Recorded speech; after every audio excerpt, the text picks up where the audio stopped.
जय Hind students, good evening. आज हम लोग अपना इंडियन इकोनॉमिक्स का रिवीजन स्टार्ट कर रहे हैं। ये स्पेसिफिकली जो अपना रिवीजन है, this is more targeted for your board examinations.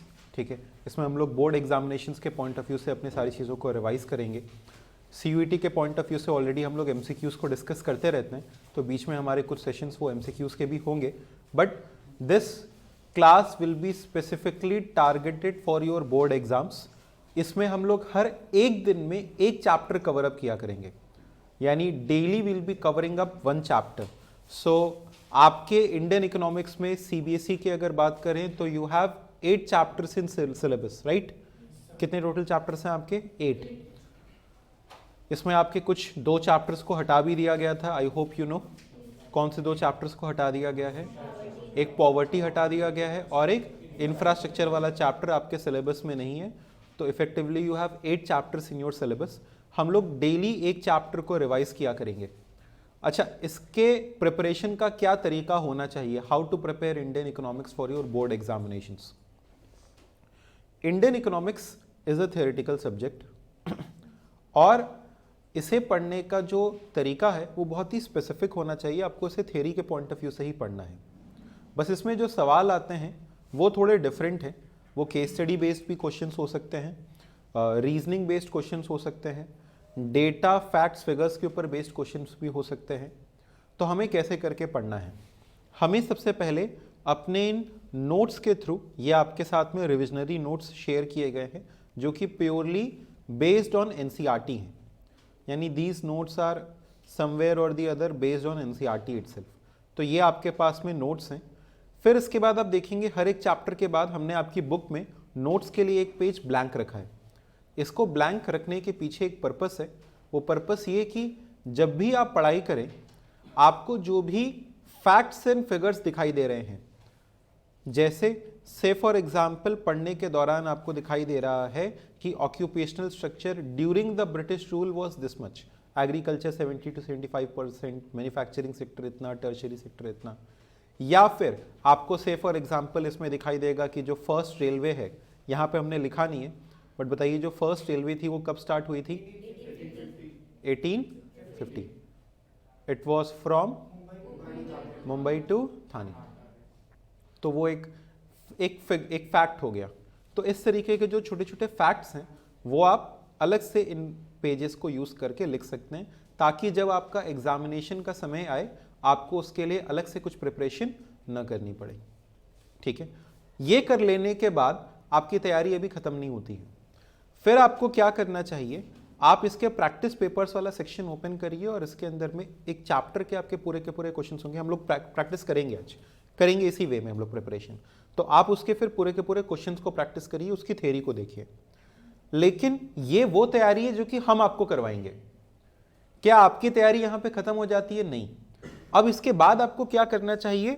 खुद से इसके पास्ट एग्जामिनेशन क्वेश्चंस को रेफर करना चाहिए, और अगर आप कुछ मॉडल टेस्ट पेपर से और भी किताबों से अगर आप देख रहे हैं तो क्वेश्चंस को रेफर करिए। टेक्स्ट एक ही जगह से पढ़िए, टेक्स्ट किसी एक ही जगह से पढ़िए, याद एक ही जगह से करिए, लेकिन जो उसके क्वेश्चंस हैं आप उसके मल्टीपल क्वेश्चंस को रेफर करिए। जितने ज़्यादा क्वेश्चंस आप देखते हैं उतनी बेहतर आपकी उसकी अंडरस्टैंडिंग डेवलप होती जाती है। Is it clear? तो आप इस तरीके से पढ़ेंगे और उसी मैनर में रिवाइज करिए। जैसे से फॉर एग्जाम्पल आपने एक बुक उठाई पढ़ने के लिए, उस बुक को पूरा पढ़िए और फिर वापस से जब आप अपने सब्जेक्ट की रिविजन करिए तो वापस से उस बुक को पूरा का पूरा A to Z रिवाइज करिए, तब जा करके आप उसको अच्छे से सीख पाते हैं। You do not need to study multiple things. आपको मल्टीपल चीज़ें पढ़ने की ज़रूरत नहीं है। आपको क्या करने की ज़रूरत है? जो भी 1-2 किताबें आप पढ़ रहे हैं उनको एकदम विथ परफेक्शन याद करिए, अच्छे से पढ़िए, और फिर उसके बाद उसके ऊपर बेस्ड जब क्वेश्चन आए तो उसको आप आंसर करिए। ठीक है, but whatever you are studying you should revise it. So now is the time, जैसे अब आपके बोर्ड एग्जामिनेशन एकदम पास आ रहे हैं, so now it is the time कि आप सबसे पहले चीज पता है क्या करिए? अपने स्टडी मटेरियल को मार्कआउट कर लीजिए कि ये वो मटेरियल्स है जो कि हम पढ़ने वाले हैं। ठीक है, जैसे हम जब भी अपने पढ़ाई के लिए बैठते थे, हमको लगता था कि मेरे CA के एग्जामिनेशन पास आ गए हैं और कोई एग्जामिनेशन पास आ गया है, तो सबसे पहले एक दिन निकालते थे। उस समय हम उस एक दिन में कुछ नहीं करते थे, बस किताबें एक जगह पे इकट्ठा कर रहे होते थे, उसके रैक्स बना रहे होते थे। सब्जेक्ट 1 का, ये सब्जेक्ट 2 की हमारी नोट्स और बुक्स, सब्जेक्ट 3 के इस तरीके से नोट्स और बुक्स, और फिर उस तरीके से पूरा एकदम प्रिपेयर हो गई हमारे किताबें। फिर उसके बाद आई नो कि अगर हमको सब्जेक्ट 1 पढ़ना है तो ये हमारा पर्टिकुलर 3-4 किताबें इन्हीं से पढ़ना है, और उसी को पढ़ेंगे और उसी को बार बार रिवाइज भी करेंगे। नहीं तो फिर होगा कि आप एग्जामिनेशन से पहले अगर कुछ नया उठा ले रहे हैं पढ़ने के लिए, then it will be very harmful. ठीक है, क्लियर है? तो आपको जो भी लगता है कि हमें और भी कुछ चीज़ें रेफर करनी है, arrange it now, keep it in your rack, एक सेक्शन बना लो। जैसे आपके 5 सब्जेक्ट्स हैं तो 5 सब्जेक्ट्स का अलग अलग सेक्शन बना लो।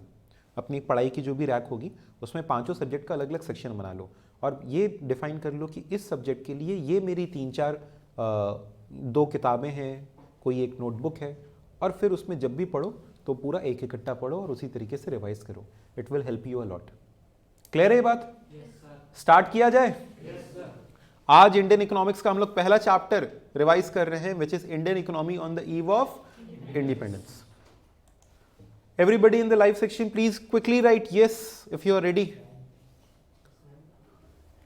Indian economy on the eve of independence, इसमें हम लोग सीखते हैं कि इसमें हम लोग सीखते हैं कि बिफोर इंडिपेंडेंस या right at the time of independence क्या सिचुएशन थी इंडियन इकोनॉमी की।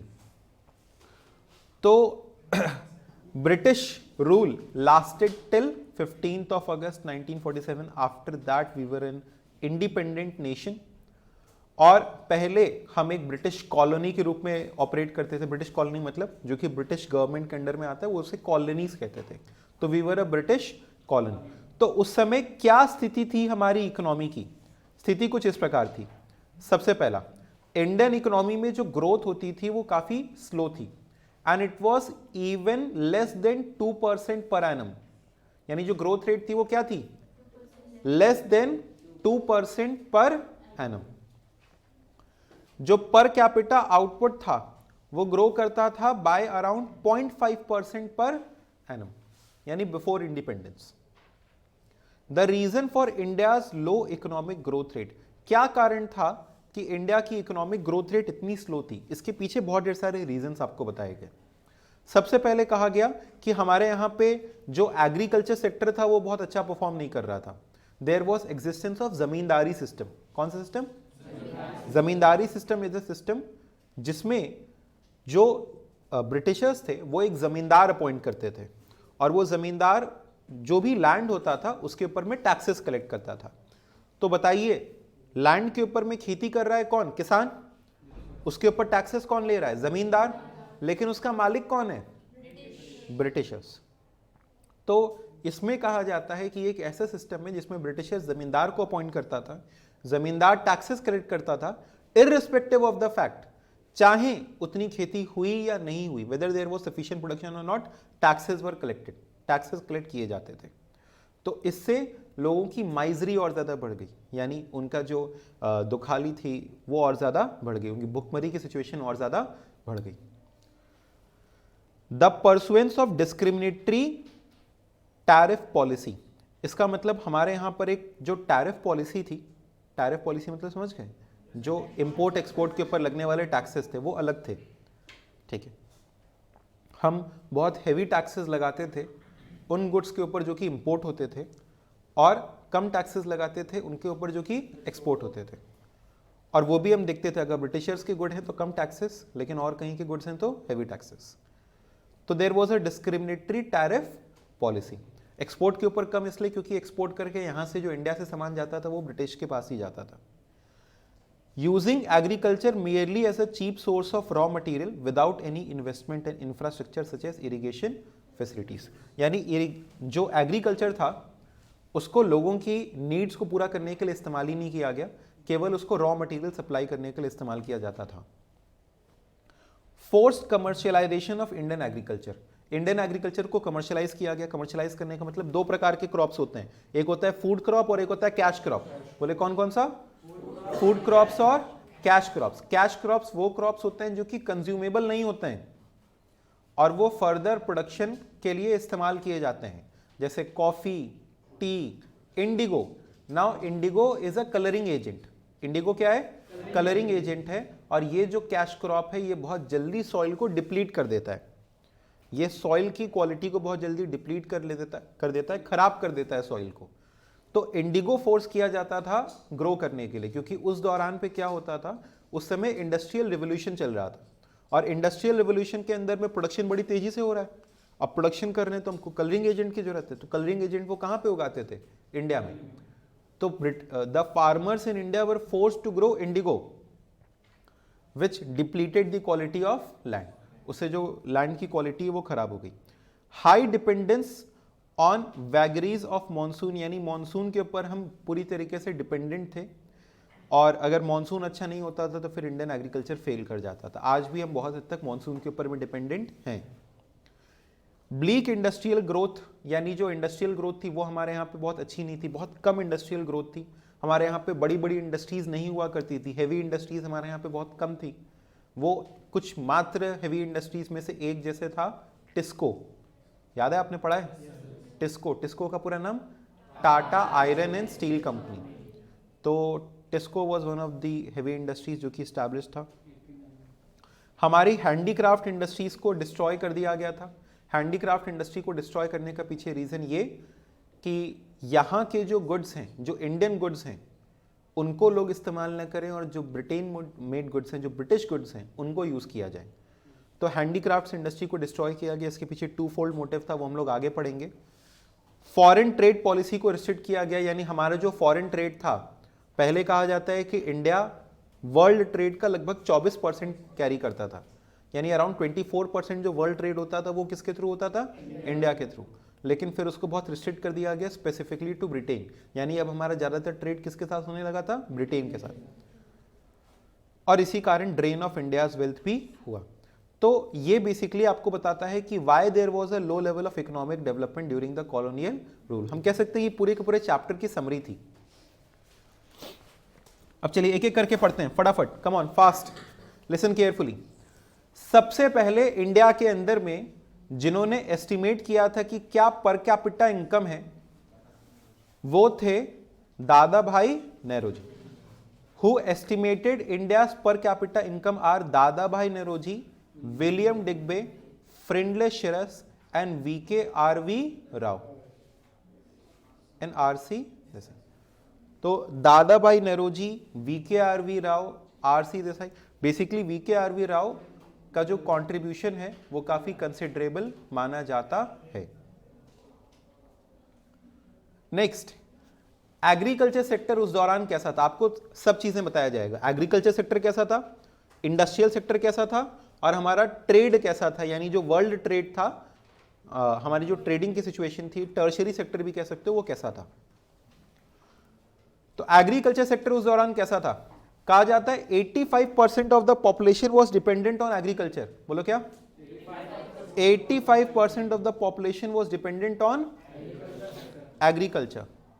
जो उस समय एग्रीकल्चरल ग्रोथ थी, इट वाज वेरी स्टैग्नेंट, यानी वहां पे ग्रोथ बहुत तेजी से हो रहा था कि नहीं हो रहा था, नहीं हो रहा था। इसके पीछे क्या रिस्पॉन्सिबल था, क्यों हमारा एग्रीकल्चर सेक्टर बहुत स्टैग्नेंट था, तो इसके पीछे दो मेन कारण थे।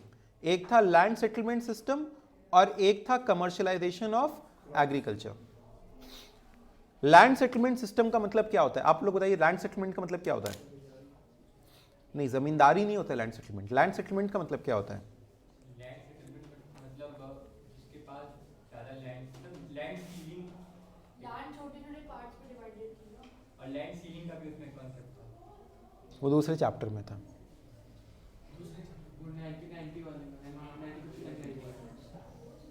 वो 1950 से 1991 वाले में थे लैंड सीलिंग। पार्ट छोटे टिलर्स को अल्टीमेटली वो ओनर्स बनाने लगा था लैंड का। वो भी दूसरे चैप्टर में था। ये रिफॉर्म्स था जो ब्रिटिश गवर्नमेंट लाई थी, जिसमें वो जो बड़े बड़े जमींदार थे वो उनके जमीन को दूसरे को देते थे जिनके पास जमीन नहीं था। ठीक है, हाँ वो सब किया गया, लेकिन लैंड सेटलमेंट का मतलब क्या होता है, लैंड सेटलमेंट का मतलब लैंड का बंटवारा कैसे होगा। ठीक है, लैंड का बंटवारा कैसे करके होगा, how land will be distributed among the people. वो हाँ किया गया ऐसा कि जिनके पास एक्सेस था उसको ले लिया गया, but we should know what is land settlement, how land is to be distributed among the people, because ये किया तो गया बट इसका मतलब ये होता है। अच्छा, उस समय फिर क्या किया गया, ब्रिटिशर्स ने सारे लैंड की ओनरशिप खुद ले लिया और उसको फिर उसका मैनेजमेंट किसके हाथ में दे दिया, जमींदार्स।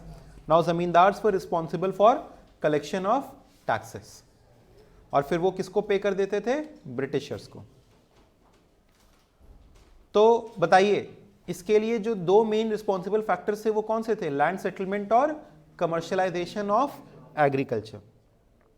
तो जमींदारी सिस्टम में क्या होता था, जमींदार अपॉइंट होते थे जो कि कलेक्ट करते थे टैक्सेस फ्रॉम पीजेंट्स यानी लैंडलेस लेबरर्स, और वो पे करते थे किसको, ब्रिटिश गवर्नमेंट को। कमर्शियलाइजेशन ऑफ एग्रीकल्चर, इसमें क्या होता था, they were forced to grow cash crops. अच्छा, कैश क्रॉप्स ग्रो करने के कारण क्या दिक्कत होती थी, सॉइल खराब होता था और फूड क्रॉप्स की कमी हो जाती थी। फूड क्रॉप्स की क्योंकि कमी हो जाएगी तो फूड क्रॉप्स और ज्यादा एक्सपेंसिव हो जाते थे। ये दो मेन दिक्कत होती थी। अच्छा, इसके अलावा हमने आपको कुछ और भी पॉइंट्स पढ़ाए हैं जब हम अपनी रेगुलर क्लासेस ले रहे थे। उसमें हमने आपको सिखाया था कि एक और पॉइंट था डिवीजन ऑफ लैंड। इसमें मैंने आपको सिखाया है कि इंडिया के दो बहुत फर्टाइल एरियाज, कौन सा, एक था Indus valley region. Indus valley region मतलब क्या, जो हाँ पाकिस्तान का जो एरिया था, जो पाकिस्तान का नहीं, साउथ वेस्ट नहीं हुआ ना, नॉर्थ वेस्ट हो गया ना। तो जो इंडस वैली रीजन था वो एक अलग कर दिया गया, और जो आपका बांग्लादेश का यानी जो ईस्ट पाकिस्तान का रीजन था, ईस्ट पाकिस्तान उसको उस समय कहा जाता था और अब उसका नाम क्या है, बांग्लादेश। ठीक है, तो ये जो दोनों एरिया था ये दोनों बहुत ही फर्टाइल एरियाज में आते थे और इन दोनों ही एरियाज को अलग कर दिया गया। तो इंडिया को वहां से भी एक सेटबैक मिला। तो इंडियन एग्रीकल्चर को एक सेटबैक क्यों मिला, एक तो जमींदारी सिस्टम, एक कमर्शियलाइजेशन, और इंडियन जो लैंड था उसको अलग कर दिया गया था। दो बहुत फर्टाइल एरियाज को अलग कर दिया गया। इज दिस क्लियर, यहां तक समझ में आया। फिर इसके बाद industrial sector on the eve of independence. Industrial sector हमारा कैसा था, तो हमारे यहां पे हेवी इंडस्ट्रीज थी या नहीं थी, नहीं थी। There was lack of heavy industries. अच्छा, हमारे इंडस्ट्रीज को डी इंडस्ट्रियलाइज किया गया। Indian handicraft industry was deindustrialise, यानी उनको बंद किया गया। सर क्यों हमारी इंडस्ट्रीज को बंद किया जा रहा था, हमारी इंडस्ट्रीज को बंद करने के पीछे दो ऑब्जेक्टिव्स थे। क्या दो ऑब्जेक्टिव्स थे, सबसे पहला कि इंडिया के रॉ मटेरियल को एक्सपोर्ट किया जा सके। अगर हमारे यहाँ पे इंडस्ट्री नहीं बचेगी तो हमारे यहाँ का रॉ मटेरियल इस्तेमाल नहीं हो पाएगा। तो इंडियन रॉ मटेरियल को चीप रेट्स पे सप्लाई करना टू ब्रिटेन, ये पहला ऑब्जेक्टिव। और दूसरा, अगर हमारे यहाँ की कोई इंडस्ट्री नहीं बचेगी तो फिर हमारे यहाँ गुड्स मैन्युफैक्चर नहीं होंगे, तो हमको किसका खरीदना पड़ेगा, ब्रिटेन का। तो there was a twofold objective. पहला क्या, to make India a major supplier of cheap raw materials, और दूसरा क्या, to develop India as a virgin market for Britain's finished product, यानी एक ऐसा मार्केट तैयार कर लेना जहां पे और कोई अपने गुड्स को सेल नहीं कर रहा है, तो ब्रिटेन ही एकमात्र सेलर बन गया गुड्स का। ठीक है, the traditional handicrafts industry was ruined under the British rule due to, क्यों हमारी जो हैंडीक्राफ्ट्स इंडस्ट्री थी वो एक तरीके से खत्म हो गई या उसको हटा दिया गया। इसको हम लोग फिलहाल के लिए ये इग्नोर कर सकते हैं, नॉट वेरी मच इंपॉर्टेंट। ठीक है, नीड नॉट स्टडी, ये हम लोग अलग से बाद में पढ़ सकते हैं। कभी हम लोग सीयूटी के पॉइंट ऑफ व्यू से पढ़ेंगे तो शायद हम इसको कवर अप करा लें। फॉरेन ट्रेड, इससे भी पहले आप ये बताइए, हमारे यहाँ के कुछ चीज़ें हम आपको और लिखवा देते हैं या बता देते हैं, आप लोग भी इस पॉइंट को लिख लो। इंडस्ट्रियल सेक्टर के क्या क्या ड्रॉबैक्स थे बताओ, हमारे इंडस्ट्रियल सेक्टर में क्या क्या ड्रॉबैक्स थे उस दौरान। There was lack of capital goods industry, lack of capital goods industry, हमारे यहाँ पे कैपिटल गुड्स इंडस्ट्री की कमी थी। और बताओ। Lack of finance. पीएसयूज के बारे में अभी नहीं कहेंगे। पीएसयू तो तब आएगा ना जब हमारी गवर्नमेंट रहेगी। इंफ्रास्ट्रक्चर रोड और कम्युनिकेशन पे ध्यान दिया था। ठीक है, कह सकते हैं। तो lack of heavy goods industry भी कह सकते हैं ना।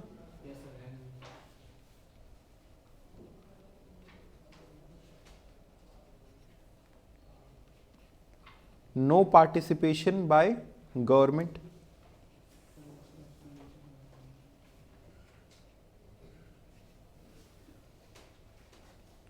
In growth.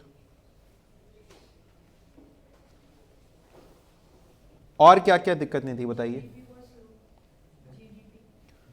जीडीपी, या हम इसको कह सकते हैं less contribution towards GDP and lack of investment. Lack of investment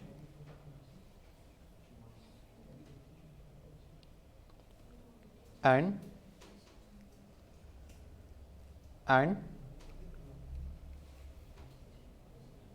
low contribution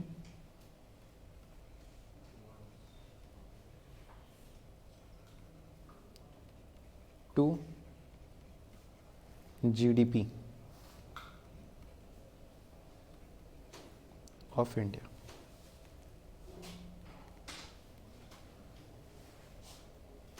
ठीक है, ये कुछ दिक्कतें थी हमारी इंडस्ट्रियल सेक्टर के साथ।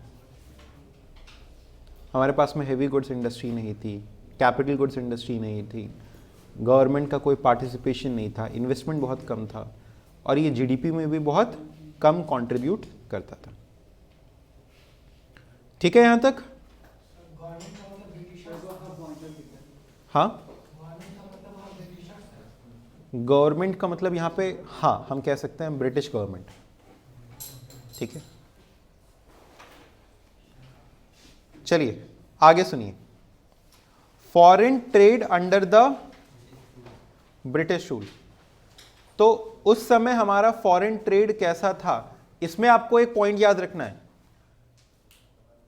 No huge capital, huge industry, lack of knowledge for industries like low literacy. Low literacy वगैरह नहीं कहेंगे, इसका एग्जैक्ट रीजन नहीं बनेगा वो। Foreign trade under British rule, तो फॉरेन ट्रेड उस समय कैसा था, तो आपको कहना है कि इंडिया का उस समय सरप्लस बैलेंस ऑफ पेमेंट होता था। क्या होता था? India had a surplus BOP, India का एक सरप्लस बैलेंस ऑफ पेमेंट होता था, लेकिन वो हमारे लिए बेनिफिशियल था या नहीं था? India had a surplus BOP but it was not beneficial for India, वो इंडिया के लिए बेनिफिशियल नहीं था। इसके पीछे कारण क्या? इंडिया के जो गुड्स एक्सपोर्ट किए जाते थे वो कम रेट पे किए जाते थे, और जो इंपोर्ट किया जाता था वो हाई रेट पे किया जाता था। Goods were exported at a low rate but it was imported at a high rate. कम दाम पे एक्सपोर्ट, ज्यादा दाम पे import. British owned monopoly over India's foreign trade by pursuing a discriminatory tariff policy. एक डिस्क्रिमिनेटरी टैरिफ पॉलिसी था। The tariff policy made Indian exports costlier and its international demand fell drastically। तो अब समझो, जो भी इंडिया किसी और देश में एक्सपोर्ट करता था तो उसको महंगा बना दिया जाता था, और अगर आप ब्रिटेन को एक्सपोर्ट कर रहे हो तो वो सस्ता रखा जाता था। तो इसे कहते हैं डिस्क्रिमिनेटरी टैरिफ पॉलिसी। तो इसके कारण कोई दूसरा देश हमसे सामान खरीदता ही नहीं था। The export and import transactions were restricted only to India and Britain. India के मेजर एक्सपोर्ट्स कौन कौन से थे? Sugar, jute, silk etcetera.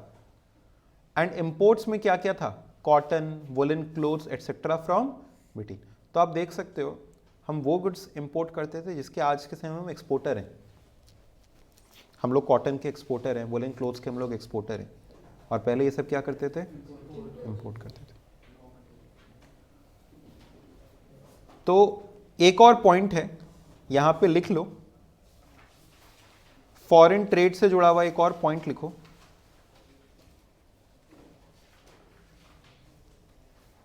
India had surplus BOP.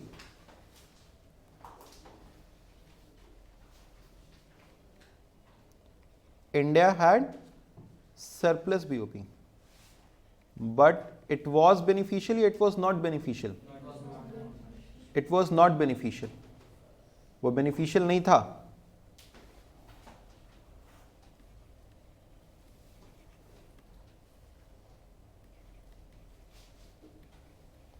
Because किस कारण से beneficial नहीं था?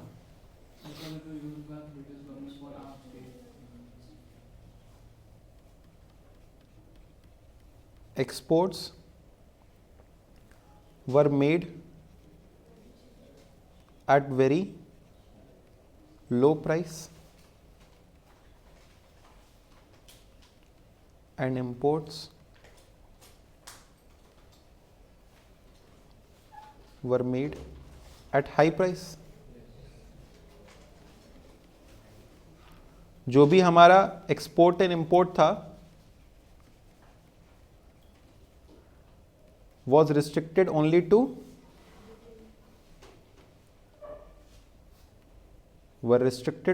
ब्रिटेन. उसको हमने रिस्ट्रिक्ट कर दिया था कि केवल हम ब्रिटेन के साथ में ट्रेडिंग करेंगे. बोलो है या नहीं? फिर उसके बाद और क्या था बताओ? और क्या क्या दिक्कत हुई फॉरेन ट्रेड के अंदर में? नहीं, सुएज कनाल का था. क्यों हमारे लिए बेनिफिशियल नहीं था? बिकॉज द गुड्स या the raw material which was exported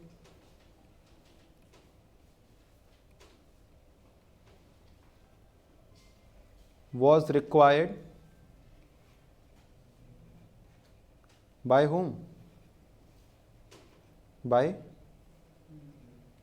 Indian industries. वो गुड्स एक्सपोर्ट कर दे रहे थे जो कि हमारी खुद की इंडस्ट्रीज को जरूरत थी. तो हमको उससे क्या फायदा नजर आएगा?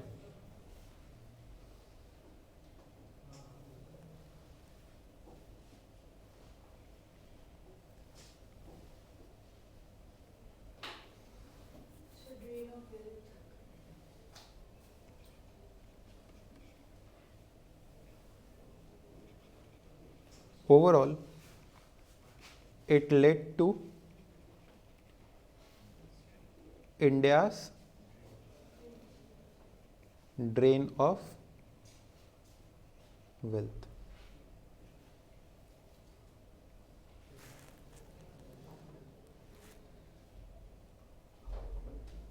इसके कारण क्या हुआ बताइए? India's drain of wealth. India का वेल्थ ड्रेन हुआ.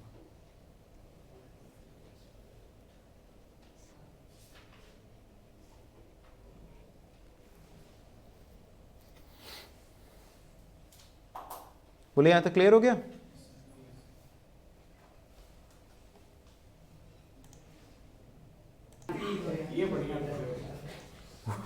Overall it led to India's drain of wealth. अच्छा, हम लोग ऐसे अंग्रेजी में वार्तालाप कर रहे थे तो फिर हाँ है इधर भी अंग्रेजी. अरे बड़ी अंग्रेजी बोली जा रही है.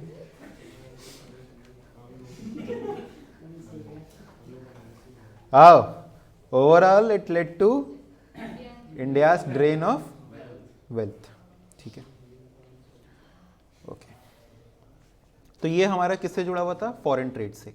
अच्छा, बीओपी मतलब अपने को तो पता है ना, हम लोग मैक्रो इकोनॉमिक्स में पूरा पढ़ ही लिए. What is balance of payment? What is balance of payment?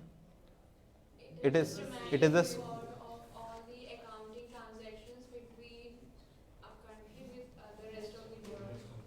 ठीक है. Yes, it is a statement. It is a statement, is a systematic record. कुछ भी कह सकते हैं.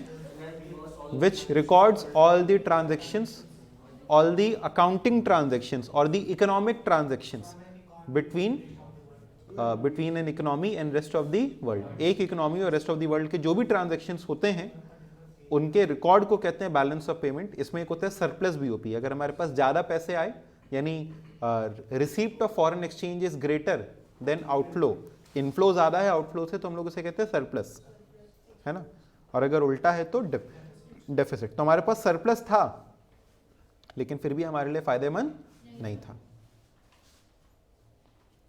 इसके पीछे का कारण मैंने आपको लिखवा दिया।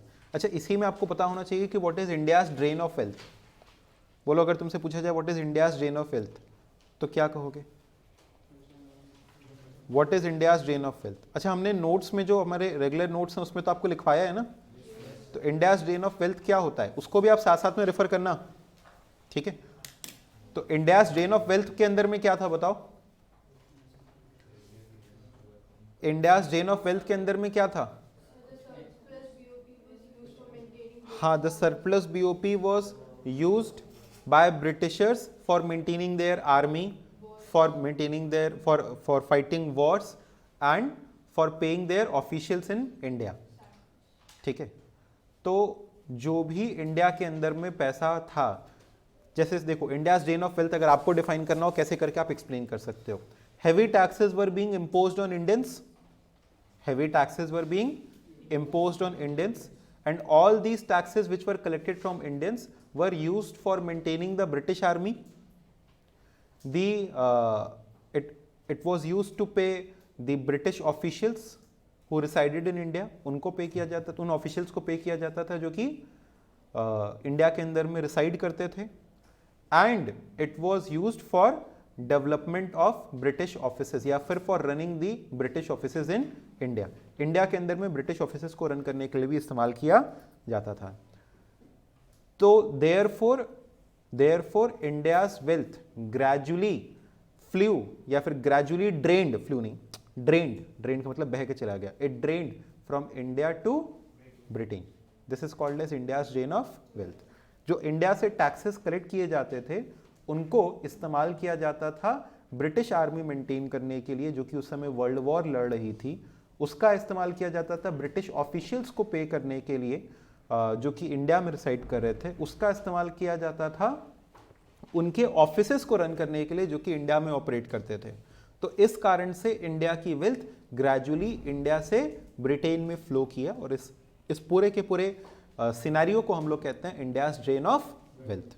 बोले समझ गए इस बात को जी? इंडियाज ड्रेन ऑफ वेल्थ में एक और रीजन दिया हुआ है कि because of import of invisible items. इसका मतलब because of import of invisible items.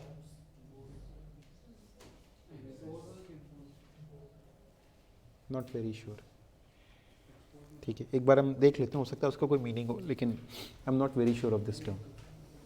जिस भी किताब में लिखा है एक बार आप मेरे को दिखाइएगा क्लास के बाद, तो might be I have a check on it, ठीक है। चलिए, इसके बाद है opening of the Suez canal. Suez canal open होने के बाद से जो ट्रेडिंग थी वो और ज्यादा फास्ट हो गई। बताइए सुएज कैनाल कब ओपन हुआ था? सुएज कैनाल ओपनड इन सुएज कैनाल ओपनड 1869, ठीक है। अच्छा, फर्स्ट सेंसस कब हुआ था? इंडिया का पहला सेंसस हुआ था 1881। किसने किया था? VKRV Rao. It was conducted by VKRV Rao. Is this clear? तो पहला सेंसस हुआ था इन 1881, सुएज कैनाल ओपन हुआ इन 1869। At the time of independence, the population which was dependent on agriculture 85%। ये सब छोटे छोटे फैक्ट्स एंड फिगर्स हैं, समझ गए? चलो, इसके बाद नेक्स्ट डेमोग्राफिक कंडीशन। सब यहां पे याद करना होगा अपने को। पहला सेंसस कब हुआ था? 1881 में। 1921 से 1921 तक कहा जाता है कि इंडिया की ग्रोथ रेट स्टैग्नेंट थी। किसमें? पॉपुलेशन में। इंडिया की ग्रोथ रेट में कोई खास बदलाव नहीं, यानी पॉपुलेशन ग्रोथ बहुत तेजी से नहीं हो रही थी। लेकिन 1921 के बाद से इंडिया बहुत तेजी से ग्रो करने लगा, उसकी पॉपुलेशन तेजी से बढ़ने लगी। इसलिए ईयर 1921 को ईयर ऑफ ग्रेट डिवाइड कहा जाता है। 1921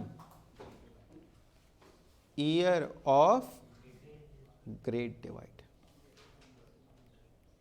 है 1921,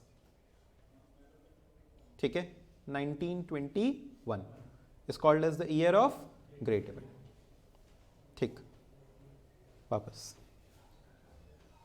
India was in the first phase of demographic transition till 1921 featured by high birth rate and high death rate। तो देखो आपको पता है ऐसे भी fill in the blanks बनाया जाता है। till 1921 there was dash birth rate dash death rate, high low low low high high ऐसे करके। अरे समझे कि नहीं समझे? कच्चो बुझा रहा है कि नहीं बुझा रहा है कि माथा खरपट हो गया है, ऐसे करके कुछ था।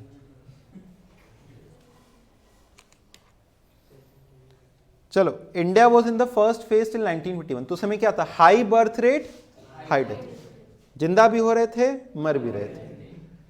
लेकिन 1921 के बाद से जिंदा हो रहे थे, मरने की स्पीड कम हो गई थी, ठीक है। The overall mortality rate was very high and the infant mortality rate was quite alarming. It was 2 per 1000, 2 नहीं, ये कितना था? 218 है ये।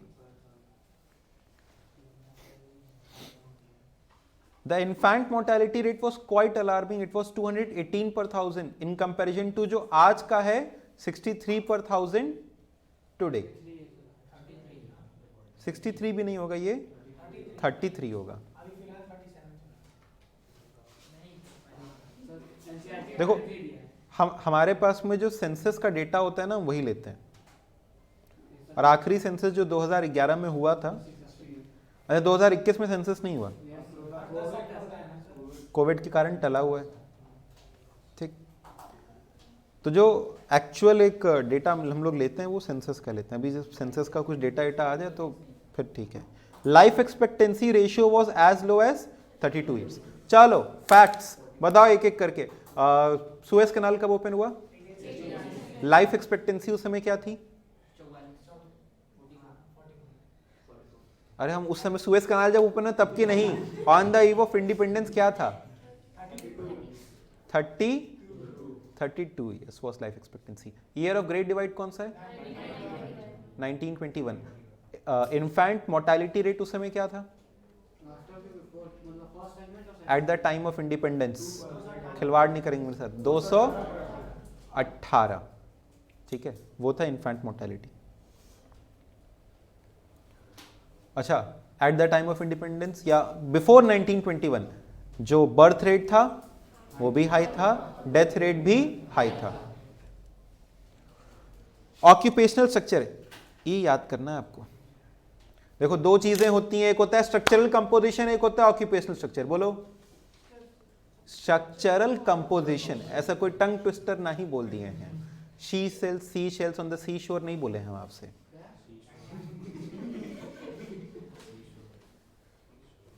बस बस सी शी। चलो सुनो, एक होता है ऑक्यूपेशनल स्ट्रक्चर और एक होता है स्ट्रक्चरल कंपोजिशन। बोलो।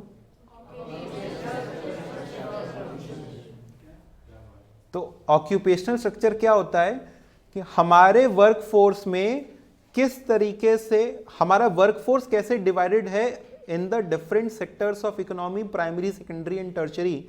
This is called as occupational structure. How the workforce in an economy is divided into different sectors, primary, secondary and tertiary, this is called as occupational structure. And how much each sector of the economy contributes into GDP, this is called as structural composition. हर एक sector में कितने percent लोग काम कर रहे हैं, this is occupational structure. और वो जीडीपी में कितना कंट्रीब्यूट कर रहा है, दिस इज स्ट्रक्चरल कंपोजिशन। तो ऑक्यूपेशनल स्ट्रक्चर की बात हो रही है। देखो एग्रीकल्चर में ज्यादा लोग काम करते हैं, आज भी एग्रीकल्चर के अंदर में 50% से ज्यादा लोग ऑक्यूपाइड हैं, लेकिन उसका जीडीपी में कंट्रीब्यूशन मात्र 25% है। काम करते हैं 50%, जीडीपी में कंट्रीब्यूशन 25%, तो जीडीपी में कंट्रीब्यूशन कम है या नहीं है? ठीक है। तो उस समय का ऑक्यूपेशनल स्ट्रक्चर क्या था? उस समय का ऑक्यूपेशनल स्ट्रक्चर था 70 to 75% एग्रीकल्चर, मैन्युफैक्चरिंग में 10% और टर्शरी में 15 to 20%।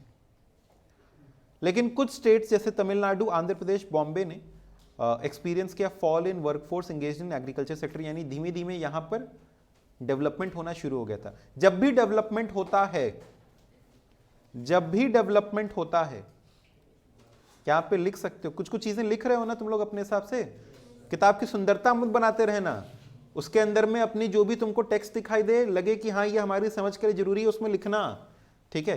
क्या हम लोग लिखेंगे कि whenever there is development in an economy, whenever there is development in an economy,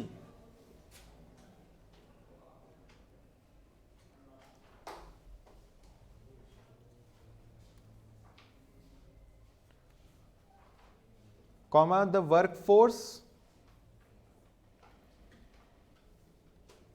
workforce shifts from, बताओ कहां से कहां? प्राइमरी यानी एग्रीकल्चर सेक्टर टू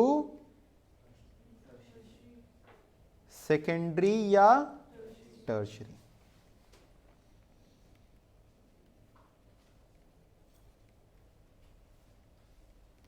ये कॉमन एक्सपीरियंस होता है। तो आपसे पता है पूछेगा, एक डेटा वाला क्वेश्चन दे दिया, उसमें दिखा है पहले प्राइमरी में 75 थे, अब प्राइमरी में 55 है, पहले टर्शरी में 25 थे, अब 45 है। मान लो इस तरीके से करके कुछ फिगर दे दिया गया, ठीक है? अगर ऐसे करके आपको शिफ्ट दे दिया गया कि पहले 75 थे अब 50 हैं, पहले 20 थे अब 30 हैं, तो बताओ अब ये क्या इंडिकेट करता है? ये इंडिकेट करता है कि there has been development in the economy and it is a common experience of all the nations कि व्हेनेवर देयर इज, ये आपके इंडिया चाइना पाकिस्तान वाले चैप्टर में आता है, उसमें दिखाता है कि शुरुआत में कम थे, बाद में ज्यादा हो गए। What does it indicate? It indicates growth in an economy, वो ग्रोथ इंडिकेट करता है। नहीं, इसको इनफॉर्मलाइजेशन नहीं कहते, इसको इनफॉर्मलाइजेशन नहीं कहते। जब इनफॉर्मल सेक्टर के अंदर में वर्कफोर्स बढ़ता है, shift of workforce from formal sector to informal sector, उसे हम लोग कहते हैं इनफॉर्मलाइजेशन। अच्छा, इसके बाद अगला टॉपिक कौन सा अपना? इंफ्रास्ट्रक्चर। ब्रिटिशर्स ने इंफ्रास्ट्रक्चर डेवलप किया था, लेकिन उसके पीछे उनका ऑब्जेक्टिव क्या था? सबसे पहला उनका ऑब्जेक्टिव था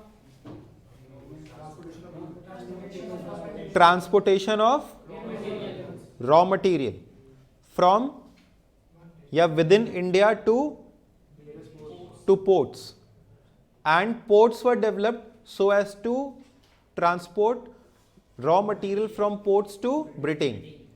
तो रोड्स बनाए ताकि वो पोर्ट्स तक ले जा सके, रोड्स और रेलवे दोनों बनाया गया था ताकि विद इन द कंट्री से पोर्ट तक ले जा सके सामान, समझ गए? और पोर्ट बनाया गया ताकि वहां से, पोर्ट से कहां ले जाया जा सके? ब्रिटेन उसको एक्सपोर्ट किया जा सके। फिर उसके बाद रोड्स इसलिए भी बनाए गए थे ताकि British army could easily move with in the Indian territory. Telegraph system develop किया गया था, कम्युनिकेशन सिस्टम डेवलप किया गया था ताकि वो अपने ऑफिसेस को अच्छे से एडमिनिस्टर या मैनेज कर सके। तो ये कुछ पॉजिटिव कॉन्ट्रीब्यूशंस थे कि उन्होंने रोड्स बनाए, रेलवेज बनाए, पोर्ट्स डेवलप किए, लेकिन इसके पीछे उनका ऑब्जेक्टिव क्या था ये आपको समझ में आ गया? बताइए, फर्स्ट रेलवे कब स्टार्ट किया गया था?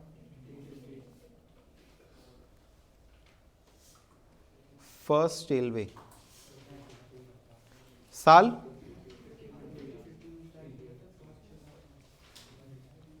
– 1850 में Bombay to Thane. I think sir 53 है। सर 15 में सर रेलवे ट्रैक बिछाना शुरू किया गया था, 53 में फर्स्ट रेलवे चला था बॉम्बे। हाँ सर, हाँ। 1850 इंटरनेट पे देख सकते हैं। इंटरनेट पे क्या देखना है? लाओ, एनसीईआरटी है ना तुम्हारे पास, देना तो इसमें आपको यहाँ पे आपकी एक इमेज बनी हुई दिखाई देगी।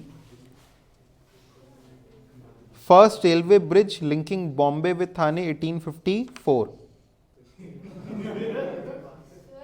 नहीं एक मिनट, 11 के सेकंड पैराग्राफ। हाँ ये रहा। The British introduced railways in 1850। हम तो कहीं ब्रिटिश में फर्स्ट टाइम चला था। पहला ट्रेन चला था 1850 इंट्रोड्यूस टू 1850। अरे भैया वो इंट्रोड्यूस हो गया, वो चल गया उसी में। अब पहला, रेलवे आप पहले बॉम्बे थाने चल भी गया है। अरे रेलवे ब्रिज था 1854 में।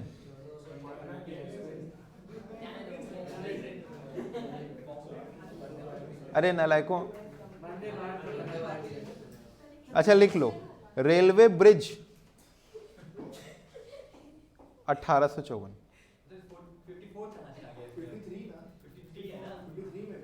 ब्रिज है वो चला नहीं। सर वो अलग-अलग है। अब वो सर तीनों गेट अलग-अलग है। थाने जब ये बॉम्बे टू थाने ये ब्रिज वाला है, ठीक है। तुम लोगों को डेट से मतलब है कि उसका सर एमसीक्यू में आएगा तो क्या लिखेंगे? एमसीक्यू में अगर पूछेगा when was railway introduced 1850। When was the first railway bridge used, पहला जो ब्रिज था वो इस्तेमाल किया गया था 1854। तो पहला रेलवे ब्रिज तो समझ रहे हो ना तुम लोग, इतना भी नहीं समझ रहे हो।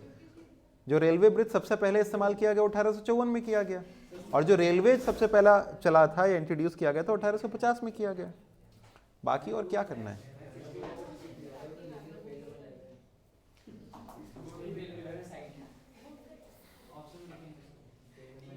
ठीक है, चलिए आगे नेक्स्ट। ये से एज पर एनसीईआरटी। नेक्स्ट, क्या पॉजिटिव कॉन्ट्रीब्यूशंस थे ब्रिटिशर्स के? क्या पॉजिटिव कॉन्ट्रीब्यूशंस थे ब्रिटिशर्स के? सबसे पहला था इंट्रोडक्शन ऑफ रेलवेज, फिर एक था कमर्शियलाइजेशन ऑफ एग्रीकल्चर। अच्छा, कमर्शियलाइजेशन ऑफ एग्रीकल्चर के कुछ कुछ फायदे भी थे। क्या फायदा था? सबसे पहला फायदा ये कि इंडिया के अंदर फार्मर्स पहले सिर्फ सब्सिस्टेंस फार्मिंग करते थे। सब्सिस्टेंस फार्मिंग का मतलब उतना ही बना पाना जितना वो खुद कंज्यूम करके खत्म कर दें। तो बाद में वो एक मार्केटेबल सरप्लस बना पाते थे। मार्केटेबल सरप्लस का मतलब the surplus produced above self consumption, या फिर the output produced more than the self consumption. जितना भी सेल्फ कंजम्पशन से अबव वो अपना प्रोड्यूस करते थे उसे कहते थे मार्केटेबल सरप्लस, क्योंकि वो मार्केट में ले जाके बेच सकते थे। तो कमर्शियलाइजेशन के कारण द फार्मर्स को प्रोड्यूस मार्केटेबल सरप्लस। वो क्या बना पा रहे थे? मार्केटेबल सरप्लस बना पा रहे थे। ये भी एक फायदा हुआ। तो कमर्शियलाइजेशन कहीं ना कहीं फायदा भी दिया कि नहीं दिया? उससे income of the farmers increased. वो मार्केटेबल सरप्लस बना पाए, उनकी इनकम बढ़ गई। तो ये सब फायदा हुआ। लेकिन उससे नुकसान क्या हुआ? लैंड डिटोरिएट हो गया, शॉर्टेज हो गया हमारे पास में फूड क्रॉप्स का, ये सब दिक्कतें थी। फ्री ट्रेड हमारे यहाँ पे इंट्रोड्यूस किया उन्होंने, यानी बिना किसी रिस्ट्रिक्शंस के आप ट्रेडिंग करो। इंफ्रास्ट्रक्चर डेवलप किया, पता नहीं कैसा। Promoted western culture in India. Again I don't believe this is a positive contribution. ठीक है, और कुछ और सोशल रिफॉर्म्स को भी लाया गया। ठीक है,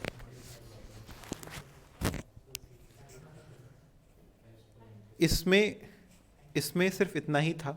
लेकिन अब थोड़ी देर के ब्रेक के बाद, within just 2 minutes break, वो भी इसलिए क्योंकि हमको टर्न करने पड़ेंगे कुछ पेजेस, हम लोग अब शुरू करेंगे इसके क्वेश्चंस के डिस्कशन। ठीक है, जस्ट इन 2 मिनट्स।